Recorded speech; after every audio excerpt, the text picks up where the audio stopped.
Ker nimamo dovolj časa na razpolago, da bi lahko iz publike spraševali, bomo poskušali samo nekaj se pomeniti zmerjeno, potem ste pa vsi skupaj vabljeni v avlo in tam je na nekaj malega belokranjskega za pojesti in za popiti in Mirjana bo tudi ostala še z nami. Mirjana, za začetek, kako izgleda, ko se gledate? Ja. Enostavno, moje celo življenje gre kar hipoma mimo mene. To je, in ko sem pomislila, kako sem tam leta 55. začela in da je zdaj že tukaj drugo tisočletje, že tudi v 17. letu se mi zdi, da ta hip je bil nekaj zelo lepega, nekaj zelo imenitnega, nekaj, kar mi je dalo veliko ljubezni tudi. In mogoče sem zdaj malo preveč sentimentalna, ampak pričakujemo. Obenem, ne samo, da so moje misli, moje ideje šle mimo mene danes tako hitro, ampak ob njih so stali nešteti ljudje, s katerimi sem se o filmu pogovarjala,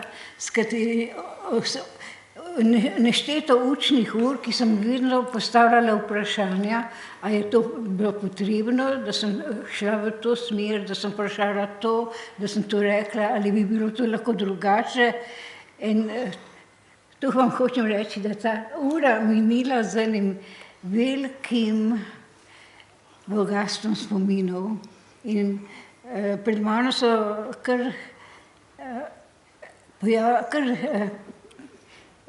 na mene so prihajali ljudje, s katerimi sem delala, recimo tudi Dunja, Tone, Borko, Nuša. No, pustimo zdaj ta sentimentalni del, ker se bom v njemu izgubila, gremo v nekaj drugega, bolj konkretnega. Mene pa vseeno zanima, Jovita Podgornik,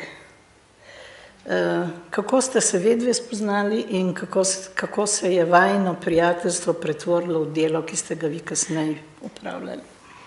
Jaz, ko sem prišla v Ljubljano, sem iskala zveze z ljudmi, ki se ukvarjajo s filmsko vzgojo. Igor Pretnar, mi smo skupaj rasli, name so bile prijateljice, je rekel, te bom povezal z ljudmi, ki to počno. In je organiziral sestanek z Vitkom Muskom, tistim nesrečnim sestankom, kjer je on odločil, da sem jaz dovolj nora, da bomo vztrajala pri filmski vzgoji. In on me je takoj povabil na sestanek Sosveta za film. To je bilo pri Zvezi kulturno-prosvetnih organizacij. Sosvet se je ukvarjal z filmskim programom, z potujočim kinom, začel je z seminarje za učitelje. In na tem sestanku sem spoznala Jovito, Brenka, tudi sem takrat prvič srečala v življenju, Toneta Slugo in Marijo Lešnikovo iz Maribora, ki je bila dragocen filmsko-vzgojni delavec. Ona je v tistih letih snovala tamkaj aktiv filmsko-vzgojnih delavcev v Mariboru, ki je naredil ogromno za širjenje filmske kulture na mariborskem koncu. Belo Križanič, ki je to počela v Stični, Božo Brecova, teh imenujem, ker to so ljudje, ki so veliko takrat pomenili, dajali so sebe, celega so dajali temu gibanju. In tam sem jaz spoznala Jovito in potem smo se začeli tudi družiti, začeli smo tudi hoditi na neke seminarje, v Mannheim smo hodili skupaj. Jaz sem imela z njo tudi veliko privatnih kontaktov. Tako da je tukaj bila ta povezava osebnega nagnjenja in skupnega interesa za filmsko vzgojo zelo prisotna in naj jo je povezala precej. Bilo mi hudo, ko je odšla. Bila je pomembna. Naslednji korak, Pionirski dom. Se spomnite, kdo je sedel v sobi, kjer ste vi delali? To je pa moja velika prijateljica ostala, Neža Maurerjeva in Janez Bitenc. To sta bila... In Lojze? Prosim? In Lojze Kovačič, ni? Ne, Lojze je imel svojo sobo. Samo na obisk prhaja. Ja, on je bil, mi smo imeli center za, poznaj se to imenoval center za estetsko vzgojo. V tem centru, ta center, Pionirski dom je bil pravzaprav narejen iz Pionirske knjižnice, Ljudkovnega gledališča, Mladinskega gledališča in dodali so pa še Ljudkovno vzgojo Kovačiča, je bil zadolžen za njo, Draga Ahačičeva gledališko vzgojo, Janez Bitenc je imel glasbeno vzgojo in Neža je imela nek bilten, ki smo ga izdajali in na koncu sem tudi jaz prišla po tistem, kar sem se takrat naredila, so smatrali, da bi lahko bila tudi jaz vodja oddelka za filmsko vzgojo. To je bilo tako, to je bila velika akcija, recimo. Nadvse zanimivo. So bili pa to zelo zanimivi ljudje, moram priznati, vsak je hotel na svojem področju čim več. In direktor Miklavič je ta Pionirski dom takrat tako ustanovil, da nam je vsem rekel, vaša naloga je organizirati skupine, proučevati in to, kar boste odognali, posredovati učiteljem po Sloveniji. In res smo, recimo, Lojze Kovačič in jaz mi, da sta stalno potovala s svojimi torbami po Sloveniji in demonstrirali učne ure in tako. Mogoče je to danes z današnjega stališča gledano nesmiselno, mogoče, ne? Ampak takrat je to bila edina možnost in ker smo imeli radi svoje delo in ker smo hoteli, da se otroci s tem našim delom tudi obogatijo, smo to počeli. Spored Pionirskega doma je bil v tistem času zanimivo sestavljen in jaz sem kot študentka prišla k Mirjani in moja naloga je bila, da sem hodila na predstave in pisala svoja opažanja. Recimo film,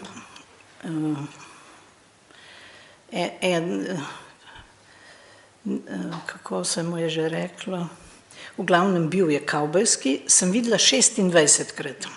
26-krat sem morala napisati, kako so otroci reagirali, kaj so mislili, kaj so želeli, zato ker je Mirjanina ideja, da film ne ustvarjajo samo ustvarjalci, ampak tudi gledalci.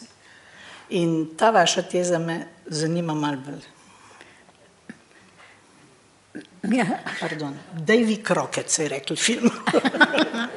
Ampak preden odgovorim na vprašanje, moram pa povedati, da se jaz Duni spominjam še nekaj let popreje, kot gimnazijke.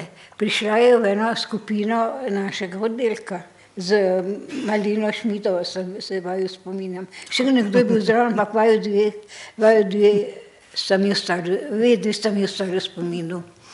No, zdaj grem pa jaz k ustvarjanju filma. A veste, jaz sem videla v skupinah otrok, tam okrog 7 do 15, da vsak nekaj novega pove, ko se pogovarjamo o filmu, vsak ima svoj pristop. In potem sem naprej tudi gledala, ne samo, da imajo svoj pristop, oni zdaj tudi svojo izkušnjo tisto dotedanje vnašajo v ta film. In začela sem pravzaprav to opazovati, kako pravzaprav isti film gledajo različni otroci. Tudi Rdeči balonček je zanimivo. Imeli smo mape in mape risb, ki so jih risali otroci po slovenskih šolah na temo Rdečega balončka. Tako za odraslega človeka čisto linearen film, ampak kolikor sem jaz imela razredov, kolikor je bilo učencev noter, vedno so me obogatili z novimi pristopi, razumevanjem iz tega na videz tako preprostega filma. Zato je moje načelo, da pravzaprav mi moramo usposobiti otroka, da lahko film vidi, o njem razmišlja.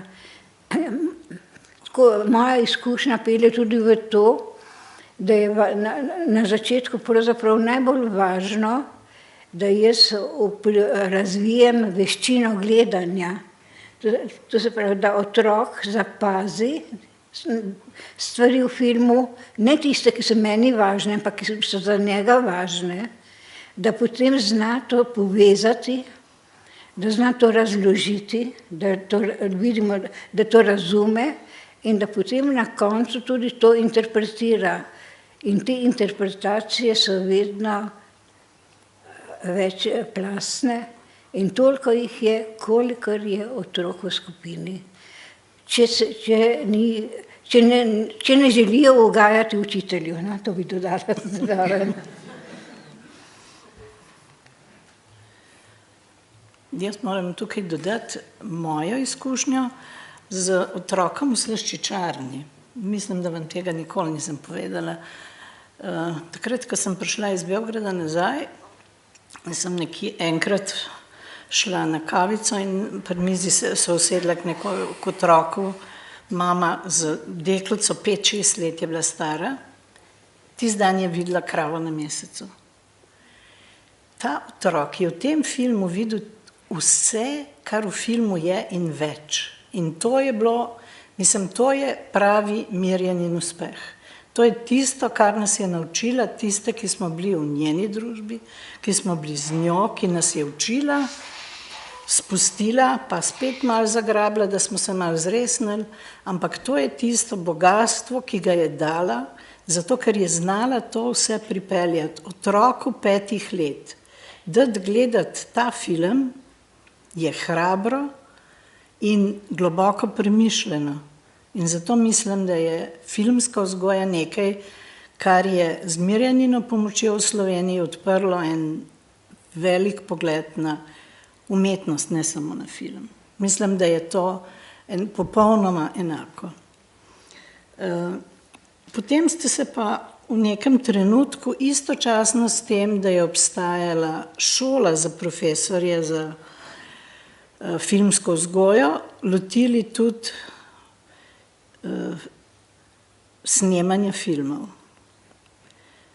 Kako ste prišli do tega? V nekem trenutku, bilo je sicer na zunaj je bilo dokaj idealno, to je bila dopisna delavska univerza Univerzum, kjer je Mirjana imela popolnoma svobodne roke.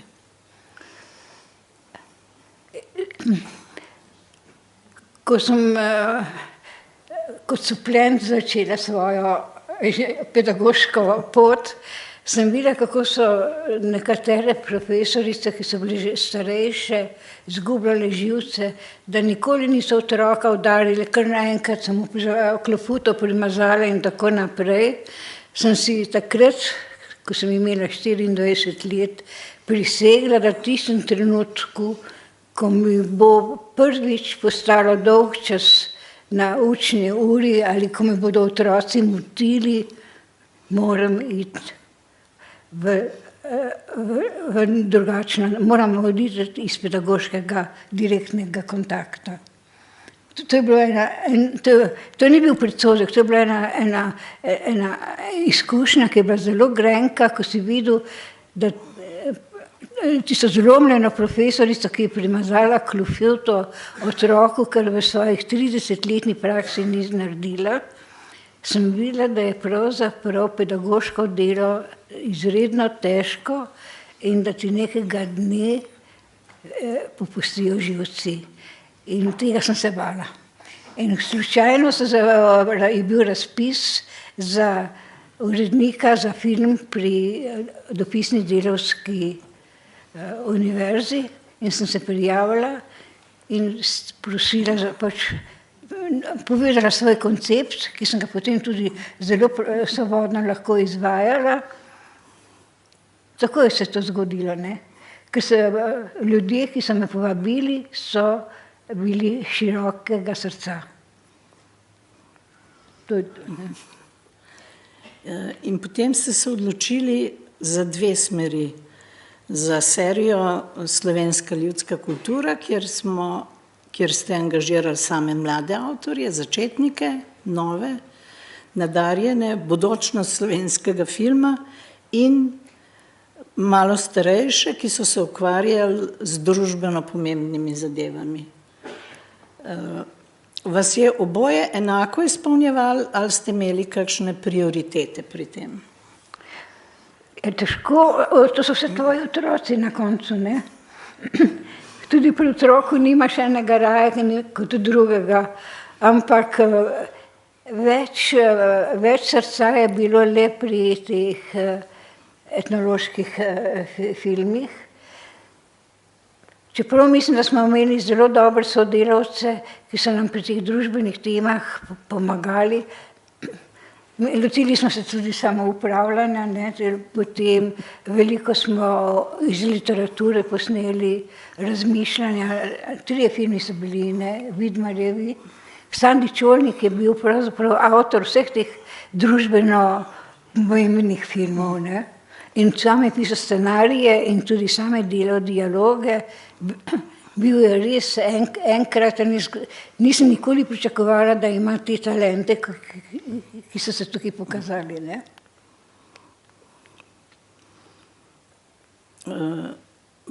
Ena anekdota za te družbeno pomembne, za samoupravljanje recimo. Mi smo želeli te filme prodajati tistim, katerim so bili namenjeni.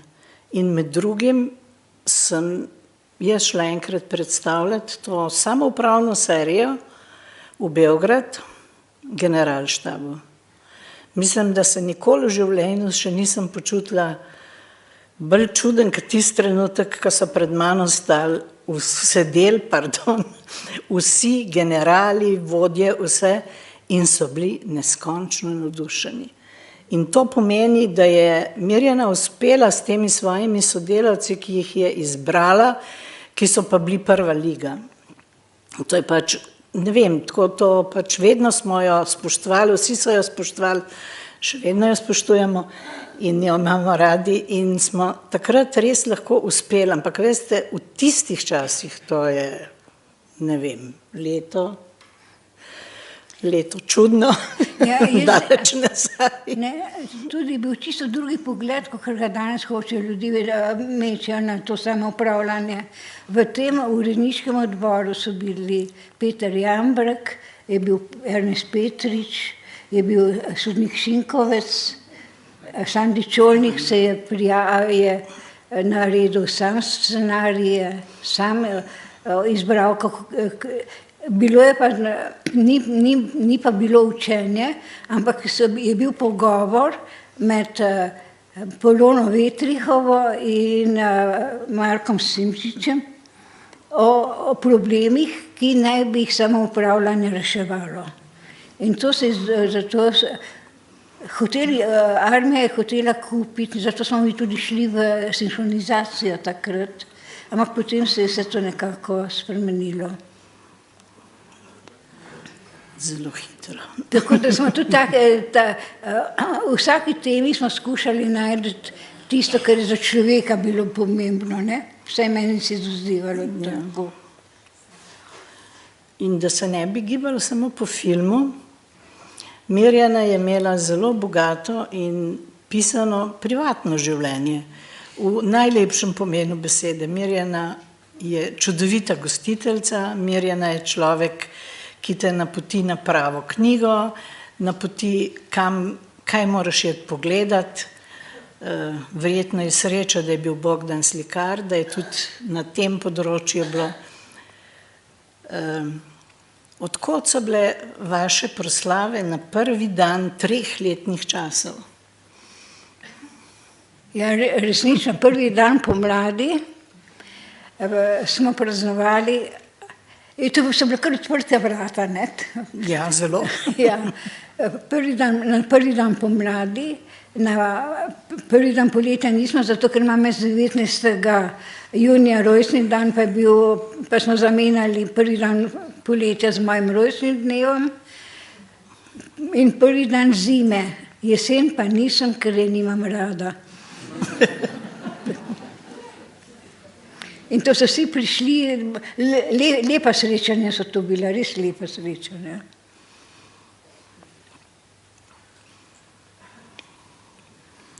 No, zdaj smo pa šli še do tega, zdaj pa lahko, ker se zahvalim vsem tistim, ki jih vidim tukaj, toliko jih vidim tistih, ki so mi pomagali, pravzaprav, da sem korigirala svoje stališča, da sem razmišljala o drugih možnostih, da sem si sposodila tudi včasih nekaj njihovega kot svojega, tudi vašega, ne. Ampak mislim, da se stvari samo takrat lahko razvijajo, če ti tudi druge slišiš. In jaz sem se trudila druge slišati, čeprav to zveni tako. A sem se trudila? Vam je tudi uspelo? Tako da jaz bi se vsem tem, ki so delali z menoj, ki so me poslušali, ki so mi pripovedovali svoje vtise in svoja mnenja, se ob tej priložnosti res želim zahvaliti.